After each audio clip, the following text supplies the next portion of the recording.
Picture this. You're standing in a parking garage, abandoned by the man you've trusted for 20 years, when suddenly the thunderous roar of helicopter blades echoes through the concrete structure. The wind whips your hair as a sleek aircraft descends, and through the pilot's window, you see a face from your past. Someone who represents everything your husband thinks you could never have. That moment when your husband's jaw drops as he realizes exactly who's coming to rescue you? Absolutely priceless. Before we jump back in, tell us where you're tuning in from, and if this story touches you, make sure you're subscribed. Because tomorrow, I've saved something extra special for you. The first sign something was wrong should have been Derek's sudden obsession with his appearance. After 15 years of marriage, my husband had never been one to spend more than 5 minutes in front of a mirror. But lately, he'd been experimenting with expensive hair products and cologne that cost more than our monthly grocery budget. Standing in our Pinnacle Peak master bathroom that Tuesday morning, I watched him adjust his tie for the 4th time, his reflection catching mine in the mirror. "Big presentation today?" I asked, refilling my coffee mug with the French roast. He'd started insisting we buy instead of our usual brand. "Something like that," Derek muttered, not quite meeting my eyes. "Might be late tonight. Crosstech is pushing hard on the Morrison account." The Morrison account. I'd heard that name thrown around our dinner table for months now, always accompanied by Derek's animated explanations about revolutionary software solutions and potential partnerships. As Vice President of Business Development at Crosstech Solutions, Derek had always been passionate about his work, but this particular client seemed to consume his thoughts entirely. "Don't wait up," he added, grabbing his briefcase and planting a perfunctory kiss on my cheek. The cologne was overwhelming, nothing like the subtle aftershave he'd worn throughout our marriage. "Nicole, I need you to handle Tyler's parent-teacher conference Thursday. Can't reschedule the client dinner." I nodded automatically, the same way I'd been nodding for months whenever Derek announced another evening commitment, another weekend. Obligation. Another reason why family plans needed to accommodate his increasingly demanding schedule. After stepping back from my marketing career when Sophia was born, I'd become the family's default coordinator, managing school events, medical appointments, and social obligations while Derek climbed the corporate ladder. "Mom, can you drive me to Jessica's after school?" Sophia called from downstairs, her voice carrying that particular teenage tone that suggested she'd already made plans regardless of my answer. "Sure, sweetheart," I called back, listening to Derek's BMW start in the driveway below.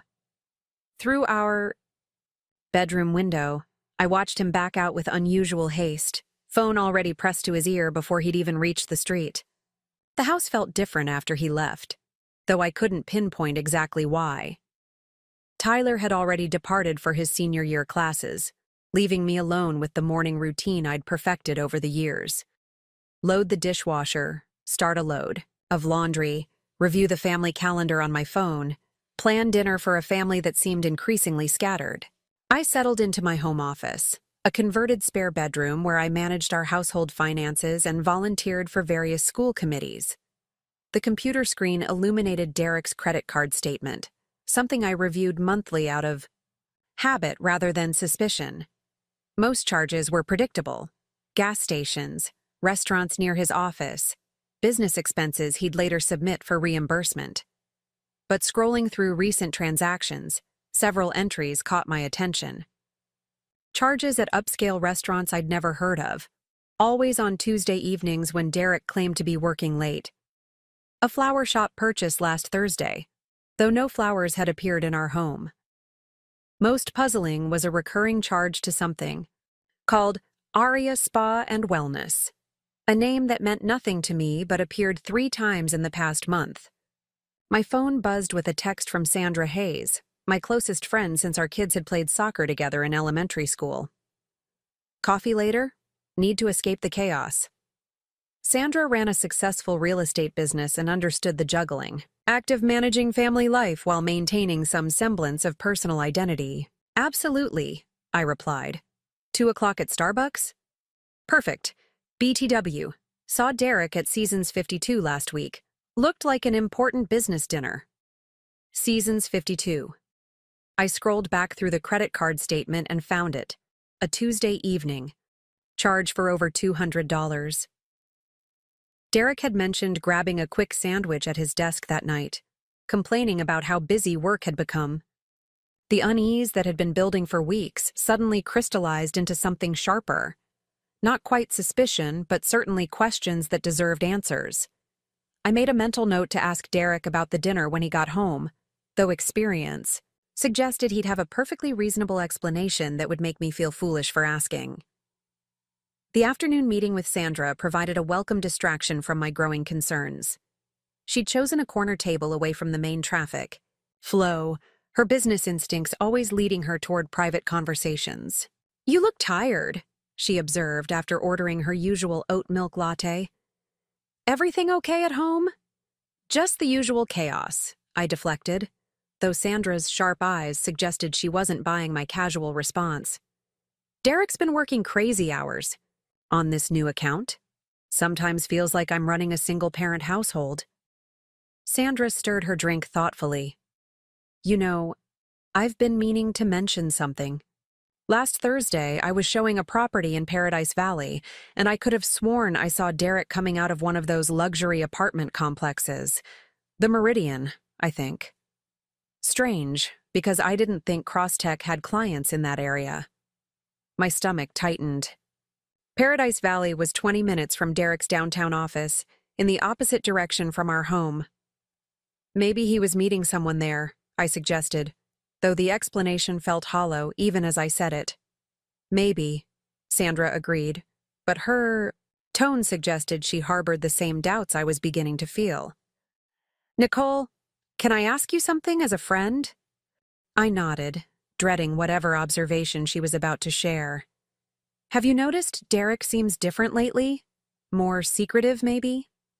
I don't want to overstep, but Mike mentioned that Derek declined their last 2 golf invitations. Said he was always busy with work. Mike was Sandra's husband and Derek's longtime friend. Their monthly golf games had been a tradition for years, something Derek genuinely enjoyed and rarely missed. The fact that he'd been avoiding even recreational time with friends suggested a level of preoccupation that went beyond normal work. Stress. "He has been distracted," I admitted. "I assumed it was job pressure, but maybe there's something else going on." Sandra reached across the table and squeezed my hand. "I'm probably reading too much into things. You know how suspicious I get from dealing with cheating spouses in divorce sales. But if you ever need to talk, really talk, I'm here." Driving home, Sandra's words echoed in my mind. Cheating spouses. The phrase felt foreign when applied to my own marriage, yet the unexplained charges, mysterious dinners, and behavioral changes were forming a pattern I couldn't ignore. That evening, Derek arrived home later than usual, his explanation involving traffic and a last-minute client call that ran long. He seemed unusually cheerful, almost energetic, quite different from the exhausted demeanor he'd been displaying for months. "How was your day?" he asked, settling into his recliner with a beer and the television remote. "Fine," I replied, settling beside him on the couch. "Sandra mentioned seeing you at Seasons 52 last week. Said it looked like an important business dinner." Derek's hand paused momentarily on the remote before continuing to scroll through channels. "Oh, that. Yes, potential client meeting. Very preliminary stuff. Probably won't amount to anything." "What kind of business? You didn't mention it." "Tech consulting. Boring details you wouldn't be interested in." His tone carried a subtle dismissiveness that stung more than it should have. "How's Tyler doing with his college applications?" The subject change felt abrupt, clearly intended to redirect our conversation away from his work activities. I let him guide us toward safer topics, but the questions multiplied in my mind. When had Derek started assuming I wouldn't be interested in his work? When had our conversations become so surface level that he felt comfortable dismissing my curiosity? Later that night, as Derek slept beside me, I stared at the ceiling and tried to remember the last time we'd had a genuinely intimate conversation. Not just coordination about schedules and responsibilities, but real communication about hopes, fears, dreams, or even daily experiences. The realization that I couldn't pinpoint such a moment was deeply unsettling. Thursday brought the parent-teacher conference Derek had asked me to handle alone. Tyler's grades were excellent, his teachers full of praise for his maturity and college readiness. As I sat in the familiar classroom environment, surrounded by other parents navigating similar conversations, I felt a profound sense of isolation. Derek should have been there, sharing this proud moment as our firstborn prepared for the next chapter of his life. The conference ran later than expected, and by the time I reached the school parking lot, the afternoon sun was casting long shadows across the asphalt. My phone showed 3 missed calls from Derek, unusual for someone who typically sent brief texts rather than actually calling during work hours. I returned his call as I started the car, expecting to hear about some scheduling conflict or household emergency. "Nicole, where are you?" Derek's voice carried an edge of irritation I rarely heard. "Tyler's school. The parent-teacher conference you asked me to handle, remember?" "Right, of course. Listen, I need you to pick up my dry cleaning before they close. The blue suit and those shirts I dropped off Monday." "Derek, it's already 4:30. The cleaners close at 5 and I need to get Sophia from her friend's house." "Can't you ask Sandra to get Sophia? This is important. I need that suit for tomorrow's presentation." The presumption in his request that I should rearrange multiple people's schedules to accommodate his last-minute need sparked an unfamiliar anger. "Why didn't you mention this earlier? Or pick it up yourself during lunch?" "Because I'm busy, Nicole. I'm working to support this family while you spend your afternoons having coffee with friends." The accusation hung between us like a physical blow. In 15 years of marriage, Derek had never diminished my contributions to our family or suggested that my activities were frivolous. Preparing and narrating this story took us a lot of time, so if you are enjoying it, subscribe to our channel. It means a lot to us. Now back to the story. The person on the other end of the phone sounded like a stranger wearing my husband's voice. "I'll see what I can do," I managed, ending the call before I said something that would escalate the situation further. But as I drove toward the dry cleaners, Sandra's words echoed in my mind with new urgency. Cheating spouses, behavioral changes, secretiveness, sudden criticism of previously accepted routines. The pattern was becoming impossible to ignore, even for someone who had spent 2 decades trusting without question. That evening, Derek seemed oblivious to the tension our earlier conversation had created. He thanked me briefly for retrieving his dry cleaning, then spent the evening absorbed in his laptop, claiming to prepare for the next day's presentation. When I attempted to share details about Tyler's conference, he offered distracted responses that made it clear his attention was elsewhere. I went to bed that night with a growing certainty that my marriage was in trouble, though I still couldn't define the exact nature of that trouble. Derek's behavior suggested someone whose priorities had shifted dramatically, someone who no longer valued the partnership we'd built together. Whether that meant an affair, a midlife crisis, or simply growing apart, I couldn't yet determine. But lying in the darkness, listening to Derek's steady breathing beside me, I made a decision that would prove more significant than I realized at the time. I was going to find out exactly what was happening to my marriage, even if the truth turned out to be painful. The woman who had spent 2 decades accommodating, trusting, and supporting was about to become someone entirely different. Someone who asked hard questions and demanded honest answers. Someone who refused to be dismissed or taken for granted. Someone who was prepared to fight for her family, even if that fight revealed truths she wasn't ready to face. The transformation had begun, though I wouldn't understand its full scope until a helicopter's rotor blades changed everything forever. The photograph changed everything. I discovered it purely by accident, wedged between Derek's laptop and its carrying case when I was cleaning his home office the following Tuesday morning. The image showed Derek and a woman I didn't recognize sharing what appeared to be an intimate dinner at an upscale restaurant. Her hand rested on his arm in a gesture that spoke of familiarity, comfort, possession. Derek's expression was one I hadn't seen directed toward me in months: genuine happiness, engagement, the look of a man completely captivated by his companion. The woman was stunning in an effortless way that made my stomach clench with recognition of my own insecurities. Blonde hair fell in perfect waves around her shoulders, and her smile radiated the kind of confidence I'd once possessed, but had somehow lost along the way. She appeared to be in her early 30s, young enough to represent everything I felt I was no longer, yet sophisticated enough to fit seamlessly into Derek's professional world. I studied the photo with the detached, analytical skills I'd developed during my marketing career, searching for clues about when and where it had been taken. The restaurant's distinctive lighting and decor looked familiar, though I couldn't immediately place it. Derek wore the blue shirt I'd ironed for him last Thursday, the same evening he'd claimed to be working late on budget projections. My hands trembled as I photographed the image with my phone before carefully returning it to its original position. The evidence was undeniable, yet part of me still hoped for an innocent explanation. Perhaps she was a client, a colleague, someone whose presence in Derek's life had a legitimate professional justification. But the body language in the photograph suggested a level of intimacy that transcended business relationships. I spent the morning researching private investigation services in Phoenix, though the very act of doing so felt like crossing a line I'd never imagined approaching.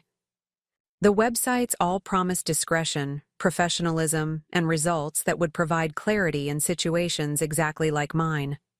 But hiring a detective felt like admitting defeat, acknowledging that my marriage had deteriorated to the point where surveillance had become necessary. Instead, I decided to conduct my own investigation, starting with the credit card statements I'd been reviewing with increasing frequency. This time, I approached them with a different mindset, looking not just for unusual charges, but for patterns that might reveal a hidden routine. The Aria Spa purchases occurred every other Tuesday, always in the late afternoon.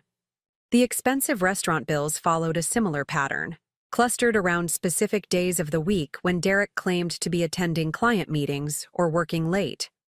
Cross-referencing these charges with Derek's work calendar proved illuminating. Many of the dates when large restaurant bills appeared corresponded with evenings when Derek had told me he was too busy to attend family events or school functions. The spa charges coincided with days when Derek had seemed particularly concerned about his appearance, returning home with freshly styled hair and an unusual attention to grooming details. I created a spreadsheet to track the patterns, my marketing background providing the analytical framework to organize the information systematically.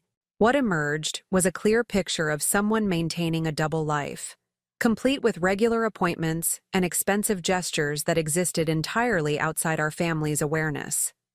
The most damning discovery came when I accessed our shared cloud storage account to look for photos from Tyler's recent soccer tournament.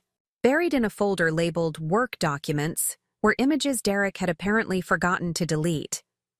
They showed the same blonde woman from the restaurant photo, this time in more casual settings. One captured her laughing at what appeared to be a hiking trail, dressed in athletic wear that showcased a figure maintained through obvious dedication to fitness. Another showed her in Derek's BMW, taken from the passenger seat with the kind of intimate spontaneity that suggested their relationship had progressed far beyond professional interaction. But it was the final photo that truly shattered any remaining illusions about Derek's fidelity. The image showed the woman lying in bed, clearly taken in the morning light of what I recognized as a hotel room. Her expression was sleepy, content, utterly relaxed in a way that spoke of deep familiarity with whoever was behind the camera. She wore Derek's cross-tech polo shirt, the same one he'd claimed to have left at the office the previous week. I stared at the photo until my eyes burned, trying to process the reality that my husband of 15 years had not only been unfaithful, but had been documenting his infidelity with casual disregard for the devastation such evidence could cause. The carelessness suggested either supreme confidence that I would never discover his activities or complete indifference to the consequences of being caught. My phone rang, startling me from my paralyzed contemplation. Sandra's name appeared on the screen, and I answered with a voice that sounded foreign to my own ears. "Nicole, are you all right? You sound strange." "I found photos," I said simply, the words emerging before I could consider their impact. "What kind of photos?" "The kind that confirm everything we suspected." Sandra's sharp intake of breath conveyed her immediate understanding of the situation's gravity. "Where are you right now?" "Home. Derek's at work. The kids are at school. I'm coming over. Don't do anything until I get there." Within 20 minutes, Sandra had arrived with coffee and the kind of determined expression that had made her one of Phoenix's most successful real estate agents. She reviewed the evidence methodically, her business instincts providing the objectivity I couldn't muster. "This isn't a casual affair," she concluded after examining the photos and financial records. "This is a full relationship. Look at the timeline. This has been going on for at least 6 months, probably longer." "What am I supposed to do with this information?" I asked, feeling overwhelmed by the magnitude of Derek's deception. "First, you document everything. Print copies, save files to your personal accounts, create a paper trail that can't be deleted or modified. Then you decide whether you want to confront Derek or gather more information first." "More information about what?" Sandra's expression grew grim. "About whether he's planning to leave you, whether he's been moving assets, whether this relationship is serious enough that he's making long-term plans. Nicole, men don't usually maintain this level of documentation unless they're either completely careless or preparing for something bigger." The possibility that Derek might be planning to leave our marriage hadn't occurred to me, though it explained the gradual emotional distance and increasing criticism of my lifestyle. If he was building a case for divorce, portraying me as boring, and unambitious would support a narrative that our marriage had simply run its course. "I need to know who she is," I said, surprising myself with the determination in my voice. "Leave that to me," Sandra replied. "Real estate gives me access to databases and professional networks that can help identify people. If she lives in Paradise Valley, I can probably figure out her name and address within a day or two." That afternoon, while Derek attended what he described as a budget review meeting, I began the process of protecting myself legally and financially. I contacted James Rivera, a divorce attorney Sandra had recommended, explaining that I needed a consultation about asset protection in marriage dissolution cases. His availability for the following morning suggested that my situation was neither unique nor particularly urgent in the world of family law. I also opened a separate checking account at a different bank, transferring a modest amount from our joint savings to ensure I had independent access to funds. The action felt simultaneously reasonable and deeply sad, a practical acknowledgement that the marriage I'd invested 15 years of my life building was likely beyond repair. Derek returned home that evening in an unusually cheerful mood, humming while he sorted through the mail and commenting positively about dinner preparations. His good spirits felt grotesque given what I now knew about his activities, but I maintained normal conversation while studying his behavior for additional clues. "How was the budget meeting?" I asked as we sat down to eat. "Productive. Very productive." Derek's smile seemed genuine, which only deepened my sense of living with a stranger. "Crosstech is expanding faster than anyone anticipated. Lots of opportunities for advancement." "That's wonderful. Will the expansion affect your travel schedule?" Derek paused with his fork halfway to his mouth, and I caught a flicker of something. Calculation, perhaps, before he answered. "Possibly. There might be some overnight trips to Los Angeles and San Diego over the next few months. Client development requires face-to-face relationship building." I nodded appropriately, while wondering whether these future business trips were genuine or whether Derek was laying groundwork for extended time away from home. The ease with which he discussed potential travel suggested someone comfortable with deception, someone who had been practicing lies until they felt as natural as truth. Later that evening, as Derek worked on his laptop in the living room, I retreated to our bedroom and called Marcus Thompson. Marcus had been my closest friend. During college, a relationship that had evolved into a successful helicopter tour business in Phoenix after his military service. We'd maintained contact over the years, though Derek had always seemed uncomfortable with my friendship with someone he considered overly adventurous and unconventional. "Nicole? This is a surprise. How are you?" "I've been better," I admitted. "Marcus, I need to ask you something, and I promise I'll explain more later. Do you still do private helicopter services? Not tours, but transportation." "Of course. Corporate executives, special events, emergency situations. Why? Are you planning something exciting?" "Potentially. Can I call you tomorrow? I might need your help with something unusual." "You've got my curiosity up now. Whatever you're planning, count me in. You know I've always been ready for an adventure." After ending the call, I felt a strange sense of anticipation that had nothing to do with romantic possibility and everything to do with reclaiming some sense of personal agency. Marcus represented a part of my life that Derek had gradually discouraged, the part that had once embraced spontaneity and risk. The fact that Derek disapproved of our friendship now seemed less like reasonable caution and more like controlling behavior designed to limit my independence. The meeting with James Rivera the following morning provided clarity about the legal landscape I was entering. Arizona's community property laws meant that assets acquired during marriage would be divided equally unless a prenuptial agreement specified otherwise. Since Derek and I had married young and optimistic, no such agreement existed.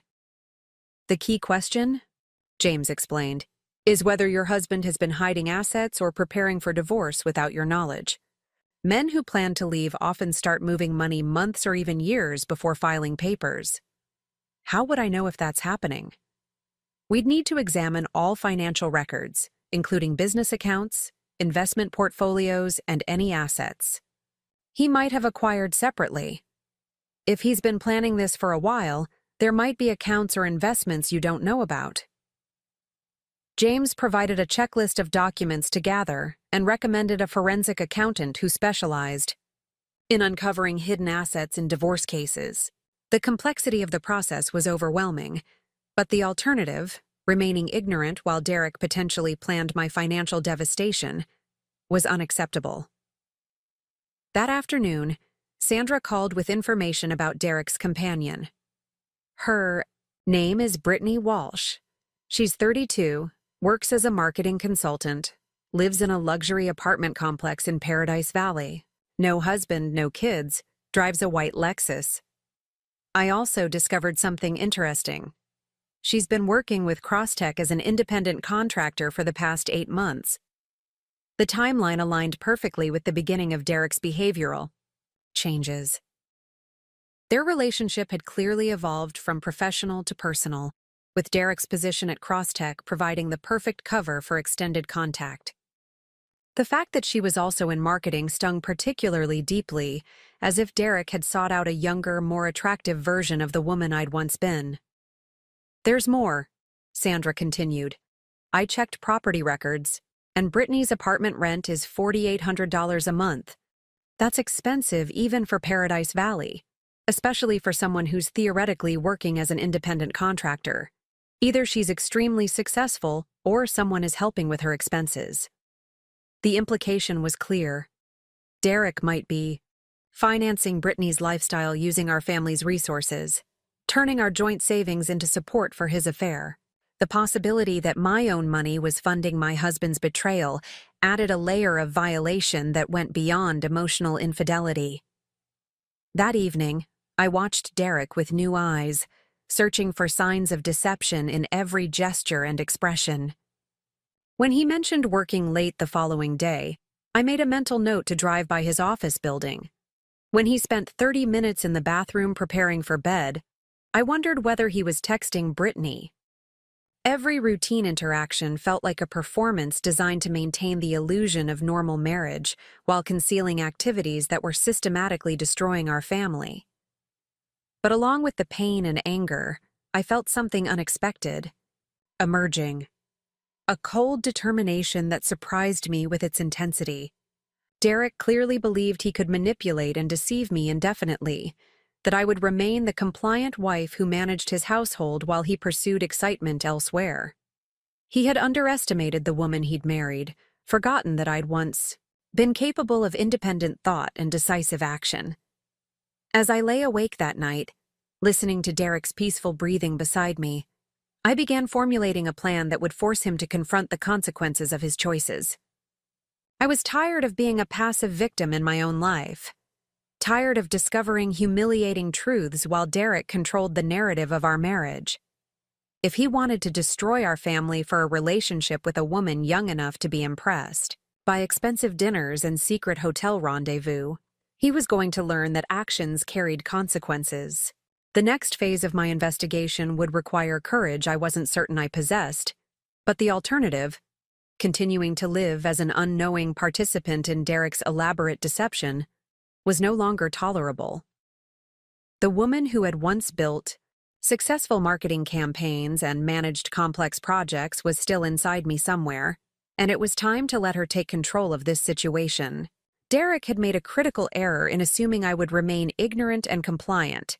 He was about to discover exactly how wrong he could be. The surveillance began on a Wednesday morning when Derek announced another late client dinner. I'd spent the previous 2 days preparing for this moment, purchasing a small digital camera with a telephoto lens and mapping out the locations I'd discovered through my investigation. The Crosstech building sat in downtown Phoenix's business district, a gleaming tower with underground parking and multiple exit points that would require strategic positioning to monitor effectively.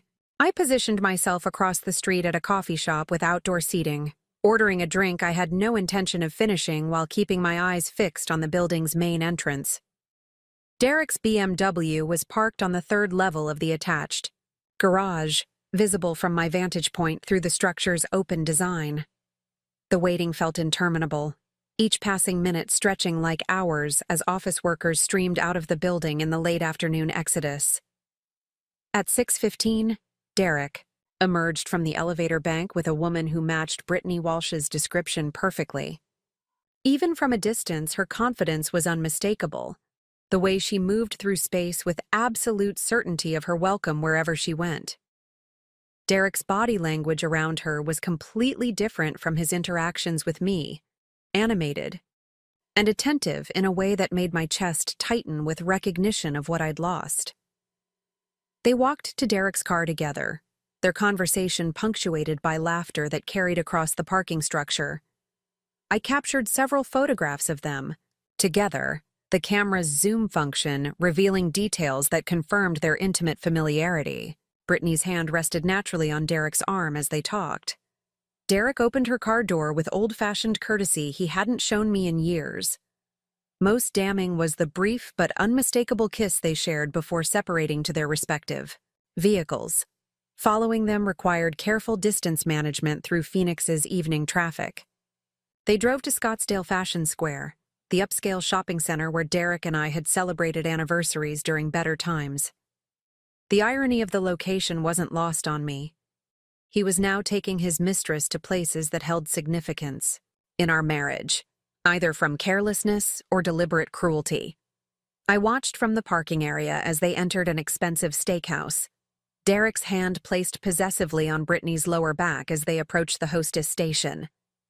The restaurant's floor-to-ceiling windows provided perfect visibility into their dinner, and I settled into my car with the camera, documenting their evening with methodical precision. What I witnessed over the next 2 hours shattered any remaining hope that Derek's affair might be a temporary midlife crisis. Their interaction displayed the comfortable intimacy of a well-established couple. Brittany fed Derek bites from her plate. Derek reached across the table repeatedly to touch her hand, her arm, her face with casual possessiveness. They leaned into each other's space, their conversation intense and engaged in a way that spoke of shared jokes, inside references, and genuine emotional connection. When Derek excused himself to use the restroom, Brittany pulled out her phone and began taking selfies with the restaurant's ambiance as backdrop. Her expression was radiant, the look of a woman completely secure in her relationship status.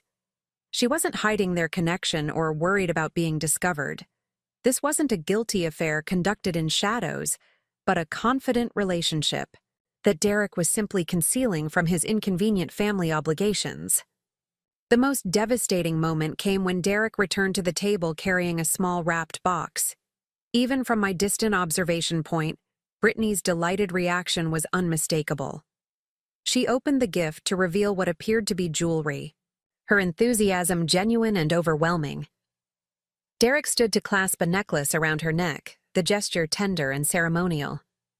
They kissed across the table, a longer, deeper embrace that left no doubt about the physical nature of their relationship. I documented everything, the camera's memory card filling with images that would serve as irrefutable evidence of Derek's systematic betrayal. But beyond their legal utility, the photographs forced me to confront the reality that my husband hadn't simply strayed from our marriage. He had built an entirely separate life with someone else. The drive home felt surreal, navigating familiar streets while my mind processed the extent of Derek's deception.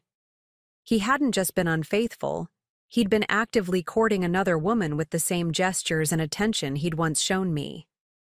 The necklace purchase represented money taken from our joint accounts to buy gifts for his mistress, a financial betrayal that compounded the emotional devastation. Derek arrived home 3 hours after I did, his explanation involving a client emergency that had extended their dinner meeting significantly. He seemed relaxed and satisfied, the demeanor of someone whose evening had gone exactly as planned. When I asked about the client's concerns, Derek provided vague responses about software integration challenges, his answers confident enough to suggest he'd prepared this story in advance. The following morning brought a call from James Rivera with updates about the forensic accounting investigation. "We've uncovered some concerning patterns," he reported. "Your husband has been moving money into investment accounts you weren't aware of, and there's evidence of significant cash withdrawals that don't correspond to documented expenses." "How much money are we talking about?" "Over the past 8 months, approximately $60,000 has been moved or withdrawn from your joint accounts. The transactions were spread out to avoid triggering automatic notifications, but the pattern is clear when examined comprehensively. $60,000. The number represented months of Derek's salary, money that should have been securing our family's future but had instead been funding his affair. I thought about Brittany's expensive apartment, her designer clothes, the jewelry Derek had presented with such ceremony. My own financial contributions to our marriage, through years of managing household expenses and foregoing my own career advancement, had subsidized Derek's betrayal. "What are my options?" I asked James. "We can file for immediate asset protection, freezing joint accounts, and requiring court approval for major financial decisions.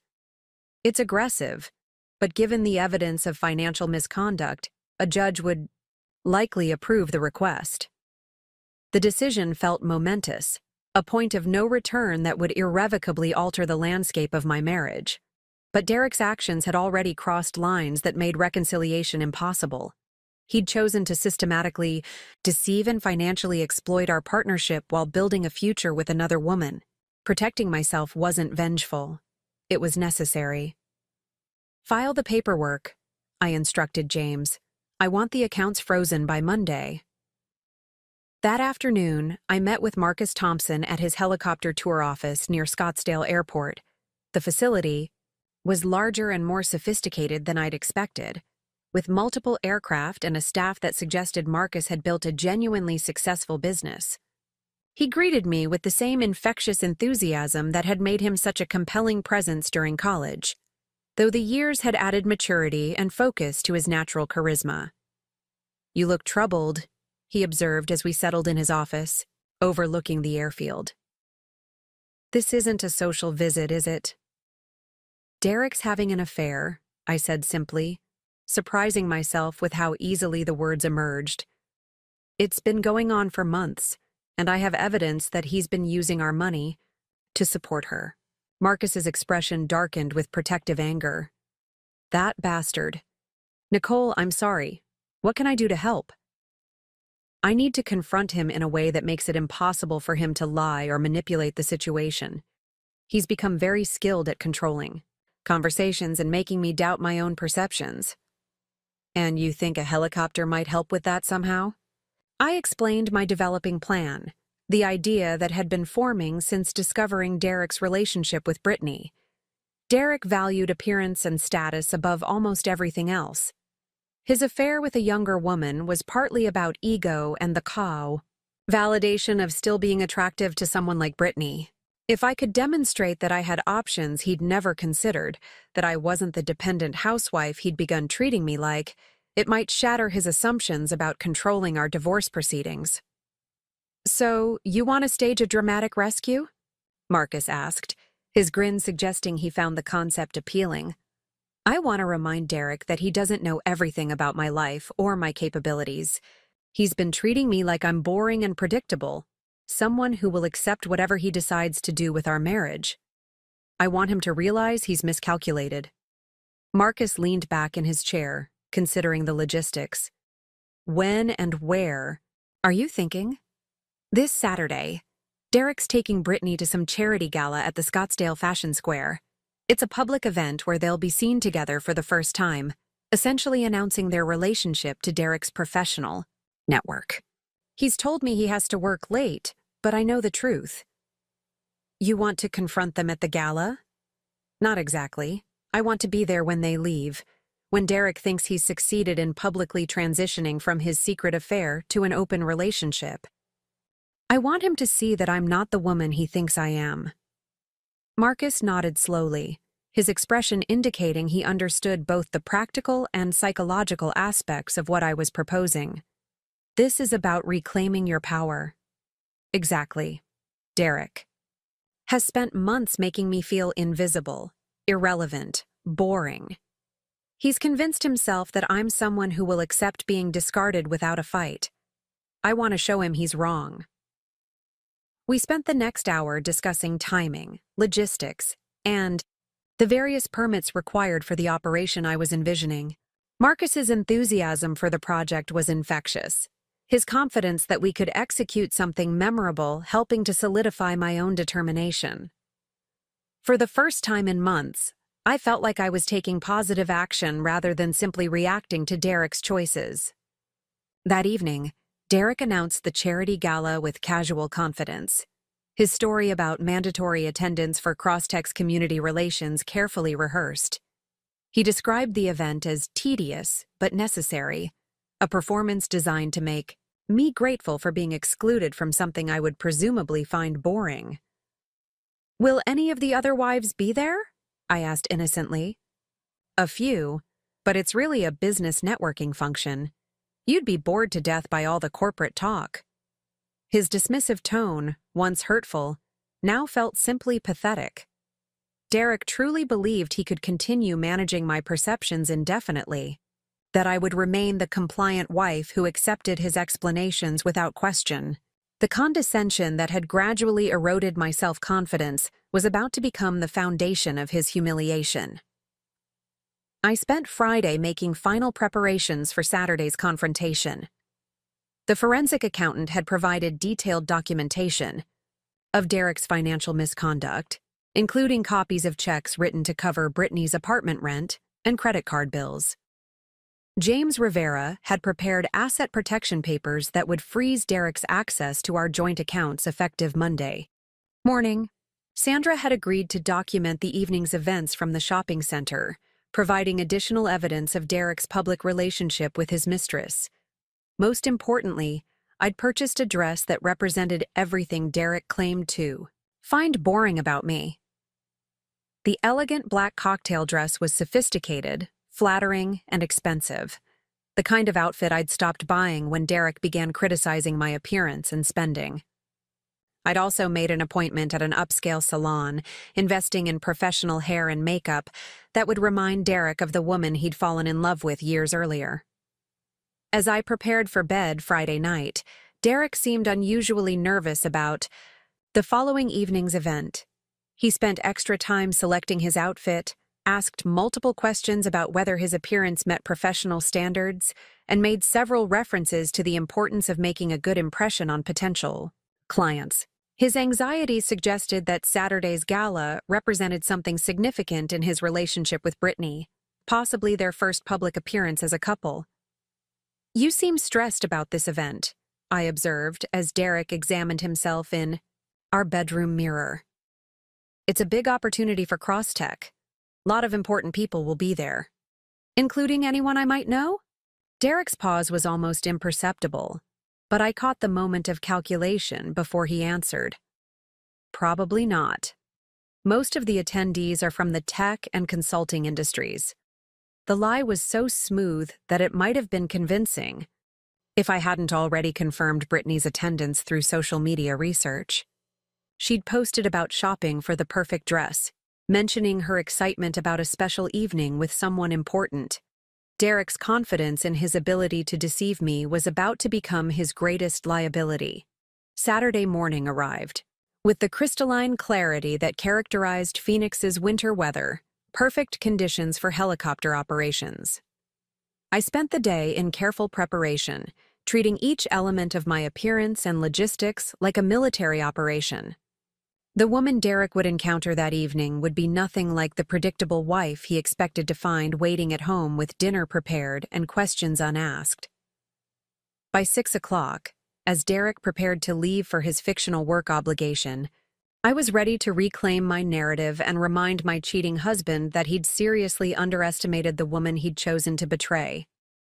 The charity gala was everything Derek had promised it would be. An elegant affair filled with Phoenix's business elite gathering in the Fashion Square's grand ballroom. I arrived 30 minutes after the event's official start time, having coordinated my entrance with Marcus to ensure optimal timing for what would unfold later. The black cocktail dress I'd chosen commanded attention without being inappropriate, and the professional styling had transformed me into someone Derek wouldn't immediately recognize from across a crowded room. Sandra had positioned herself near the bar with a clear view of the entrance, her real estate connections providing natural cover for her presence at a networking event. She caught my eye with a subtle nod, confirming that Derek and Brittany had arrived 20 minutes earlier and were currently making rounds among the corporate tables near the silent auction displays. I accepted a glass of wine from a passing server and began my own circulation through the crowd, deliberately avoiding Derek's section while observing him from various angles throughout the ballroom. The transformation in his demeanor was striking. He moved with confidence and animation I hadn't seen in months, clearly energized by Brittany's presence and the opportunity to introduce her to his professional network.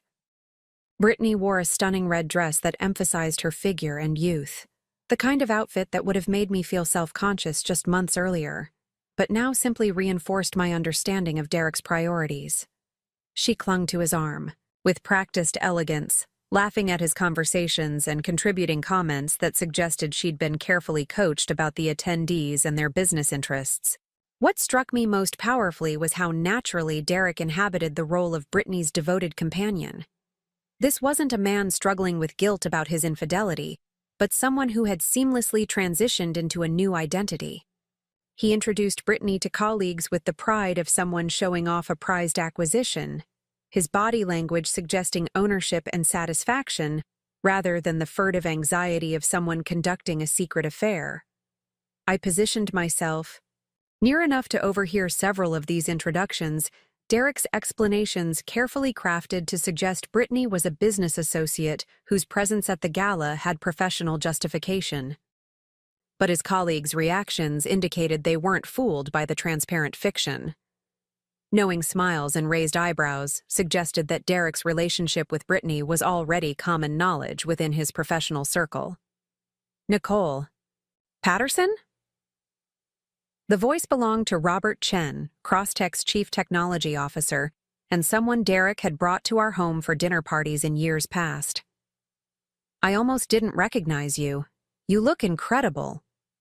Thank you, Robert. It's wonderful to see you. Is Derek here tonight? I saw him earlier but haven't had a chance to connect. Robert's question carried undertones that suggested he was fishing for information about our marriage, perhaps wondering whether I was aware of Derek's very public relationship with his much younger companion. His expression combined curiosity with what might have been sympathy, the look of someone who possessed uncomfortable knowledge about my personal situation. Derek mentioned he might stop by, I replied with deliberate vagueness. He's been so busy with new client development lately. Yes, I've noticed he's been very focused on expanding the business. Robert's pause before the word focused was loaded with meaning.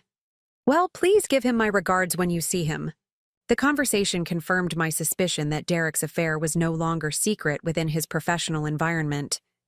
His colleagues were witnessing his relationship with Brittany firsthand, which meant my humiliation was already public knowledge among people who had known us as a couple for years.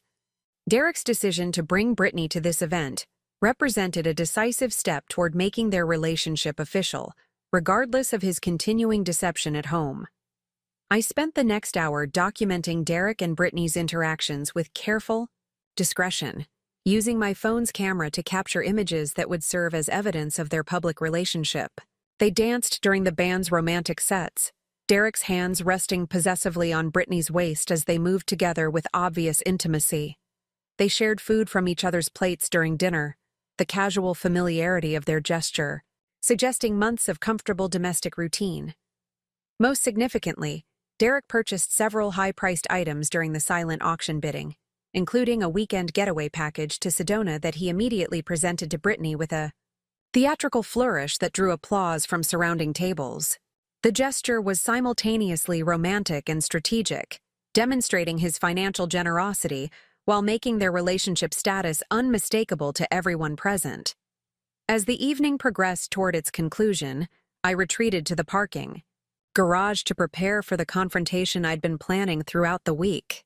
Marcus had confirmed his position at the helicopter landing pad atop the adjacent office building, awaiting my signal to begin the approach that would transform this evening from Derek's triumph into his moment of reckoning. The parking garage's third level provided perfect concealment while offering clear sightlines to the elevators where Derek and Brittany would emerge when the gala concluded.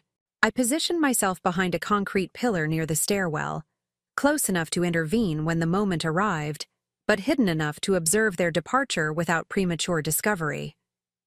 At 10:45, the elevator doors opened to reveal Derek and Brittany in animated conversation about the evening's success.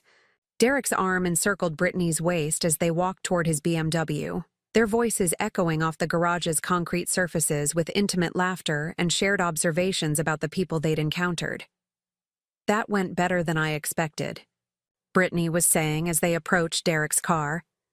Your colleagues seemed very accepting of our relationship.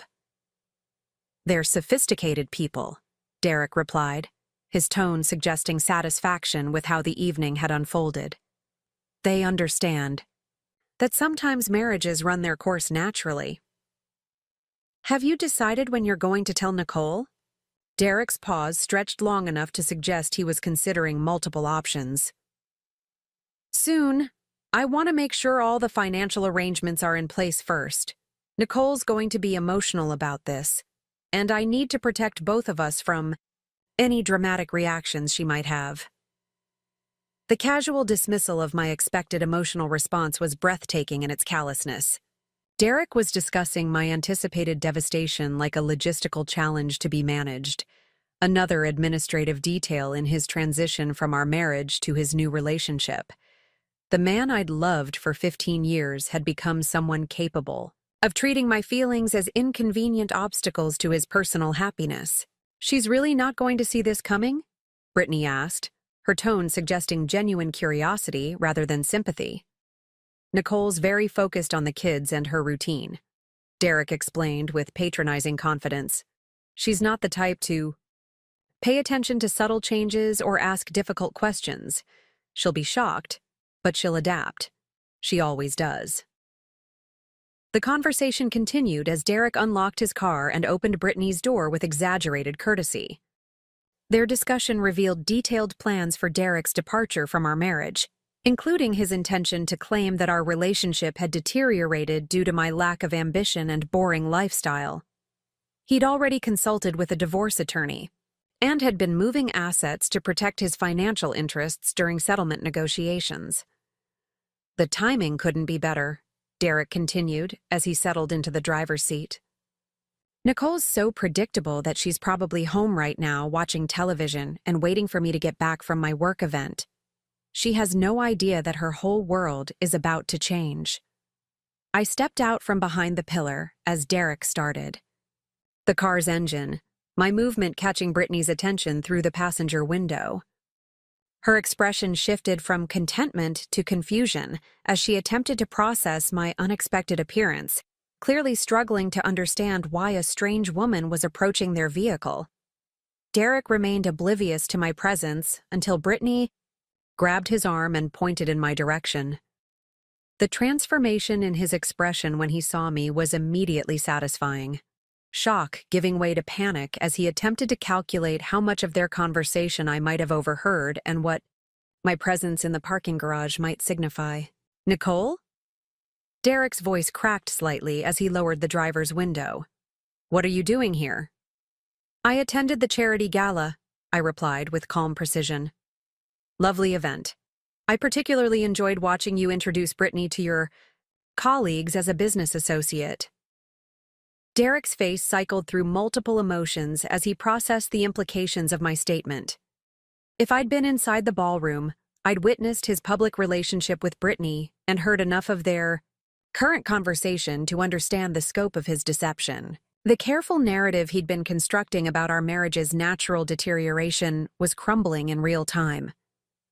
"Nicole, I can explain everything," Derek began, his voice taking on the placating tone he used when attempting to manage difficult situations. "This isn't what it looks like." "Really? Because it looks like you've been systematically lying to me for months while using our joint finances to support your relationship with Ms. Walsh here." Brittany's sharp intake of breath suggested Derek hadn't fully informed her about the source of funding for their expensive dates and her apartment rent. The information that her lifestyle was being subsidized by Derek's wife clearly wasn't something she'd expected to learn during a romantic evening out. "Derek, you said you were separated," Brittany interjected, her voice carrying a note of accusation that suggested she was reassessing her understanding of their relationship's timeline. "We are separated," Derek replied quickly, though his flustered demeanor undermined the conviction of his statement. "Emotionally separated. Nicole and I haven't been truly connected for years." "Interesting perspective," I observed, "especially considering you were sleeping in our shared bed just last night and asking me to pick up your dry cleaning this morning." The precision of my response clearly rattled Derek further, his confidence in his ability to control the conversation evaporating as he realized I possessed detailed knowledge of his activities and wasn't going to be easily manipulated or dismissed. It was at that moment that the distant sound of helicopter rotors began echoing through the parking garage, growing steadily louder as Marcus approached from the office building's landing pad. Derek's head turned toward the sound with confusion, clearly unable to process why aircraft noise was becoming increasingly prominent in what should have been a simple confrontation between estranged spouses. "What is that?" Brittany asked nervously, her earlier confidence completely dissolved. "That would be my ride," I replied, unable to suppress a smile as the helicopter's spotlight swept across the parking garage's upper level. Derek's expression shifted from confusion to something approaching panic as the aircraft settled into a hovering position directly above our location. Its rotor wash creating a dramatic windstorm that sent loose papers and debris swirling around the concrete structure. The sound was overwhelming, making conversation impossible and transforming the enclosed space into something resembling a movie set. Marcus's voice crackled through a bullhorn from the helicopter's cabin. "Mrs. Patterson, your transportation has arrived. Please proceed to the roof level for immediate departure." The theatrical precision of the moment was everything I'd hoped it would be. Derek and Brittany sat frozen in their vehicle, staring upward at the helicopter with expressions of complete bewilderment. The idea that I might have orchestrated such an elaborate response to their evening was clearly beyond Derek's conception of my capabilities or social connections. "You planned this?" Derek shouted over the rotor noise, his voice barely audible above the mechanical thunder. "Unlike some people, I don't leave important matters to chance," I replied, moving toward the stairwell that would take me to the building's roof access. Derek scrambled out of his car, apparently realizing that my dramatic departure might represent more than simple theatrics. If I had the resources and connections to arrange helicopter transportation on short notice, I might also have the capability to cause serious problems for his carefully planned transition from our marriage. "Nicole, wait! We need to talk about this reasonably." But the time for reasonable conversation had passed months earlier, when Derek first decided that our marriage was an obstacle to his happiness rather than a partnership worth preserving. The man who had spent the evening publicly celebrating his relationship with another woman while lying to me about working late had forfeited any claim to reasonable discussion. I reached the roof access door as the helicopter settled onto the building's landing pad, Marcus visible through the cockpit window with a grin that suggested he was thoroughly enjoying the evening's drama. The aircraft was sleek and professional, exactly the kind of impressive transportation that would reinforce Derek's growing realization that he'd seriously underestimated the woman he'd chosen to betray. Derek burst through the roof access door. Just as I reached the helicopter's passenger compartment, his expensive suit disheveled from his hurried pursuit, and his expression wild with panic and confusion. "Who is that?" he shouted, pointing at Marcus while struggling to be heard over the engine noise. "Someone who values loyalty," I replied, accepting Marcus's assistance into the passenger seat. "Nicole, you can't just leave. We have children. We have responsibilities." "We had a marriage," I corrected him. "You decided to terminate that arrangement in favor of other priorities. Now you get to experience the consequences of that decision." Derek's face contorted with a mixture of rage and desperation as the helicopter began its ascent, the dramatic downdraft from the rotors forcing him to step back from the aircraft. Through the passenger window, I could see Brittany standing beside Derek's BMW in the parking garage below, her red dress bright against the concrete as she stared upward at our departure with obvious shock. The view of Phoenix spreading out beneath us was breathtaking, the city's lights creating a glittering tapestry that stretched to the horizon. But more satisfying than the scenery was the knowledge that Derek was standing on that rooftop, finally understanding that the boring, predictable wife he'd taken for granted possessed resources and connections he'd never suspected. "Where to?" Marcus asked through the headset, his voice filled with satisfaction at the evening's successful execution. "Home," I replied. "I have some phone calls to make." The helicopter ride through Phoenix's night sky provided exactly the clarity I needed to execute the final phase of my plan. Marcus flew us over the city's sprawling landscape, giving me time to process the evening's events while Derek presumably stood on that rooftop, grappling with the reality that his predictable wife had just orchestrated the most dramatic power play of his professional life. The view from above offered perspective in more ways than one. I could see the bigger picture of my situation with crystalline precision. "That was incredible," Marcus said through the headset as we circled back toward Scottsdale Airport. "Did you see his face when you got in? I thought he was going to have a heart attack." "Derek's always underestimated people," I replied, feeling a satisfaction deeper than simple revenge. Tonight, he learned that was a mistake. "So what's next? This was just the opening move, wasn't it?" Marcus understood strategic thinking from his military background, recognizing that dramatic gestures were most effective when they preceded decisive action rather than replacing it.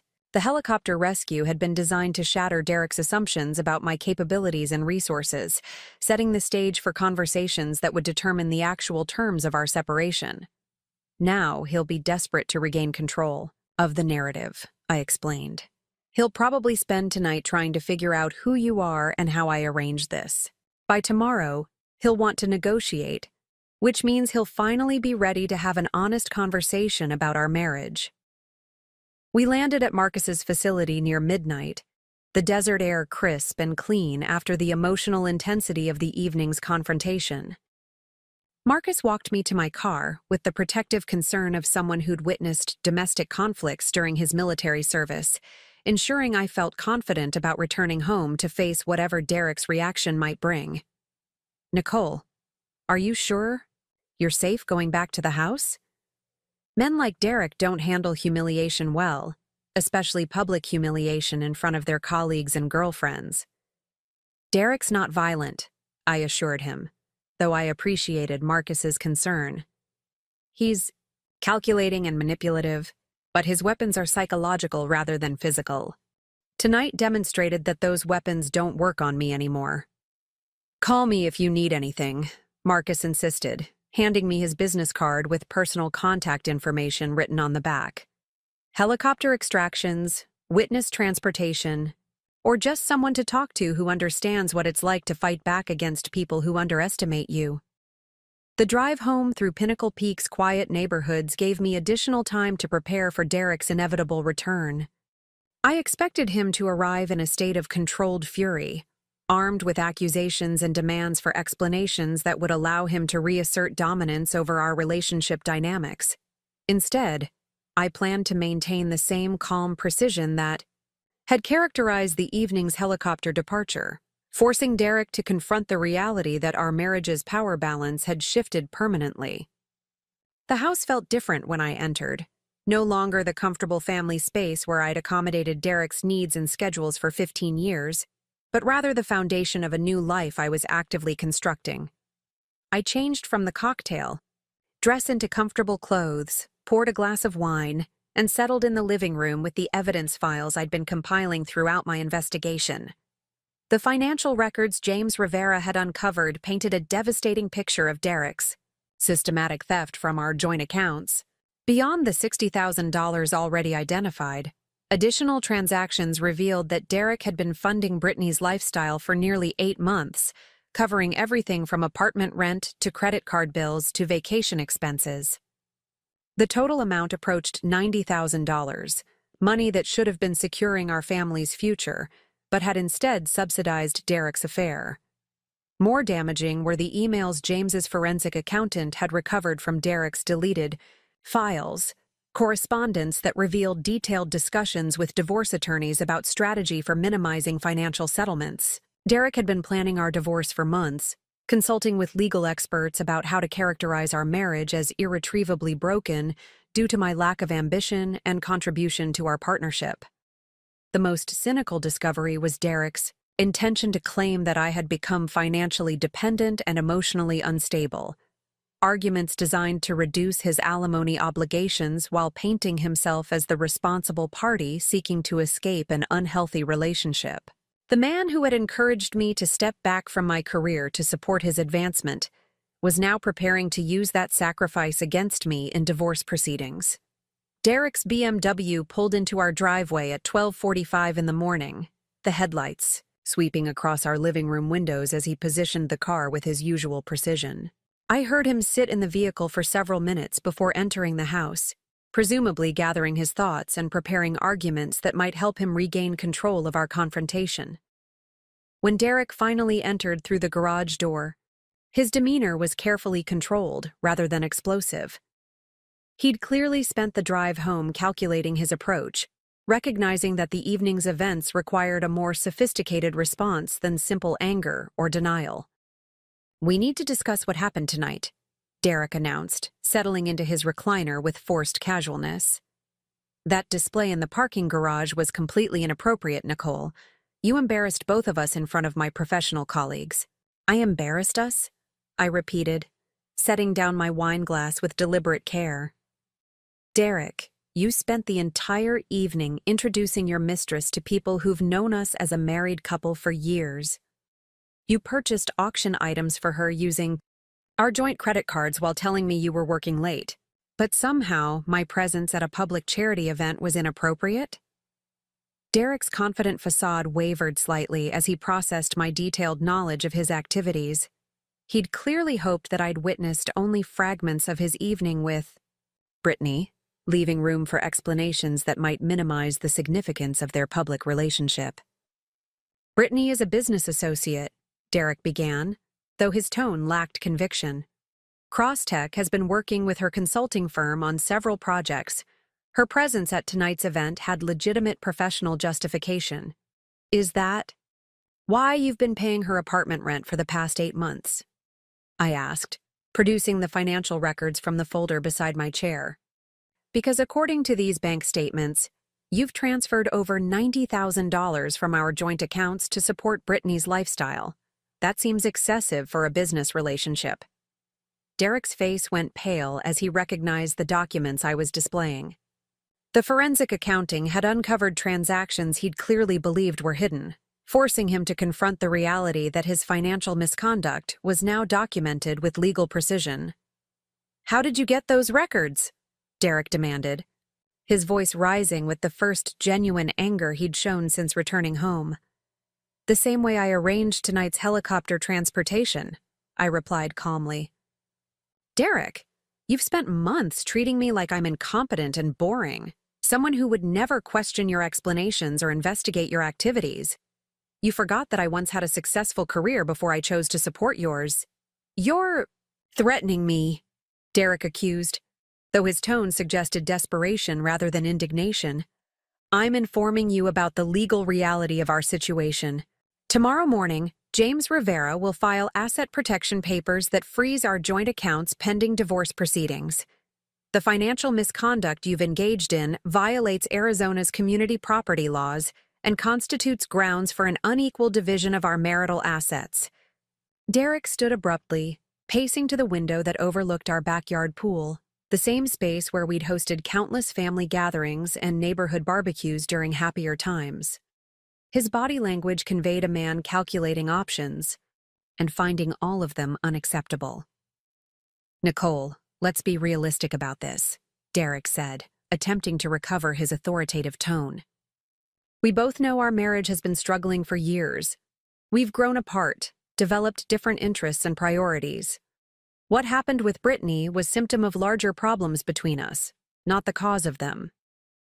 So the solution was to steal our money to fund an affair while lying to me about working late? I wasn't stealing anything," Derek protested. "Those were joint accounts. I had every right to access that money for legitimate expenses. Legitimate expenses like Brittany's rent, her credit card bills, and romantic getaways to Sedona." I retrieved additional documents from my folder, spreading them across the coffee table between us. "Derek, I have photographs of you giving her jewelry purchased with our credit cards. I have hotel receipts for rooms you shared while telling me you were attending business conferences. I have text messages from your deleted files discussing how clueless I was about your activities." Each piece of evidence landed like a physical blow, Derek's confident demeanor crumbling as he realized the scope of my investigation. The man, who had spent months manipulating conversations and controlling information, was discovering that his victim had been gathering ammunition throughout his deception. "What do you want?" Derek asked finally, his voice barely above a whisper. "I want honesty. For the first time in months," I replied. "I want you to acknowledge what you've done to our family, instead of trying to blame me for problems you created. And I want you to understand that the woman you've been dismissing as boring and predictable just demonstrated that you don't know her at all." Derek returned to his chair, his earlier confidence completely evaporated. For the first time since his affair began, he was forced to engage with me as an equal rather than someone he could manipulate or dismiss. "How long have you known?" he asked. "I found the first evidence 3 weeks ago. The complete picture took longer to develop, but I've been documenting everything since then." "And the helicopter? That wasn't random. Marcus Thompson, we were close friends in college before you convinced me that maintaining friendships with other men was inappropriate for a married woman. He owns a helicopter tour company now. Very successful, very impressive. Exactly the kind of person you never, imagined I might stay in contact with. Derek's face reflected the dawning realization that his attempts to control and isolate me had been more transparent than he'd believed. The restrictions he'd placed on my friendships and activities hadn't been protective, but possessive, designed to limit my independence rather than strengthen our marriage. "Nicole, we have children to consider," Derek said, attempting to invoke Tyler and Sophia as leverage for negotiations. "Whatever problems exist between us, we need to prioritize their welfare. Tyler and Sophia deserve parents who model integrity and honesty," I replied. "They deserve to understand that actions have consequences and that marriage requires mutual respect rather than deception and financial theft." "You're going to destroy our family over this?" "Derek, you destroyed our family when you chose to begin a relationship with another woman while systematically lying to your wife and children. I'm simply refusing to pretend that didn't happen." The conversation continued past 2 in the morning, Derek cycling through various strategies designed to minimize his culpability while extracting concessions that might preserve his financial security. But the dynamic had shifted permanently. The woman he'd been dismissing as boring and predictable was now setting terms rather than accepting them. By dawn, we'd reached a preliminary agreement that acknowledged the irreparable damage to our marriage while establishing parameters for a civilized divorce. Derek would move out within the week, taking only personal belongings while leaving all marital assets frozen pending legal proceedings. He would maintain financial responsibility for Tyler and Sophia's immediate needs while surrendering any claim to primary custody given his demonstrated willingness to deceive them about his activities. Most importantly, Derek agreed to full financial disclosure and restitution for the money he'd diverted to support his relationship with Brittany. The $90,000 would be recovered through asset division adjustments, ensuring that his theft didn't ultimately cost our family the security he'd promised to provide. The following weeks brought a flurry of legal activity as James Rivera filed the necessary paperwork to formalize our separation agreement. Derek's attempts to negotiate more favorable terms were hampered by the extensive evidence of his misconduct, forcing him to accept conditions that reflected the reality of his choices rather than his preferred narrative about our marriage's natural deterioration. Brittany Walsh disappeared from Derek's life with remarkable speed once the financial support ended and the legal complications became apparent. The woman who had seemed so devoted during expensive dinners and romantic getaways proved less enthusiastic about Derek's company when it came without subsidized apartments and credit card payments. Her departure left Derek emotionally devastated while providing satisfying confirmation that their relationship had been more transactional than romantic. Tyler and Sophia handled their parents' divorce with the resilience that teenagers often display when adult dishonesty is finally acknowledged rather than concealed. Tyler expressed relief that the tension in our household had finally been explained, while Sophia initially blamed me for disrupting her familiar family structure, before gradually understanding the difference between causing problems and revealing them. "Mom, are you going to keep flying in helicopters?" Sophia asked one evening as we prepared dinner together, our new routine providing opportunities for conversations that had been impossible when our family dynamics revolved around Derek's schedule and preferences. "Probably not regularly," I replied, smiling at the memory of that dramatic evening. "But it's good to know that I can when the situation calls for it." 6 months after Derek's departure, I accepted a position with a Phoenix marketing firm that specialized in crisis management and reputation rehabilitation. The skills I developed during my investigation of Derek's activities translated perfectly to helping businesses navigate complex public relations challenges, and my legal background provided additional value in situations involving litigation or regulatory complications. Marcus Thompson became a regular presence in my life, though our relationship developed slowly and carefully, given the circumstances of our reconnection. His understanding of strategic thinking and appreciation for decisive action provided a foundation for friendship that felt completely different from the accommodating dynamic that had characterized my marriage to Derek. You know, Marcus observed during one of our weekend hiking trips in the Sonoran Desert. That night at the parking garage was probably the most satisfying extraction mission I've ever flown. Even more than your military operations? Those were about completing objectives and bringing everyone home safely, Marcus explained. That night was about watching someone reclaim their power from people who thought they could take it permanently. That's a different kind of satisfaction. Entirely. The legal proceedings concluded with a settlement that reflected Derek's financial misconduct while ensuring Tyler and Sophia's educational expenses remained fully funded. Derek retained his position at Crosstech, though his professional reputation suffered significant damage from the public exposure of his affair and the dramatic circumstances of our separation. The helicopter rescue had become legendary among Phoenix's business community, a cautionary tale about underestimating supposedly predictable spouses. 1 year after that transformative evening, I attended another charity gala at the same venue, where Derek had publicly celebrated his relationship with Brittany. This time, I arrived as the guest of honor, recognized for my volunteer work with an organization that provided legal assistance to women navigating divorce proceedings complicated by financial deception. The parking garage held no traumatic associations as I retrieved my car after the evening's festivities. Instead, walking through that space reminded me of the moment when I'd chosen to fight back against someone who had systematically undermined my confidence and independence. The concrete structure where Derek had expected to control another conversation had become the launching pad for a new life built on my own terms. As I drove home through Phoenix's glittering streets, I reflected on the journey from that devastating morning when I discovered Derek's affair to this evening when I'd been celebrated for helping other women navigate similar betrayals. The woman who had once accommodated and trusted without question had become someone who asked hard questions and demanded honest answers. Derek had been right about one thing. That evening's helicopter rescue had indeed blown my mind. Just not in the way he'd ever imagined when he made that promise about birthday surprises.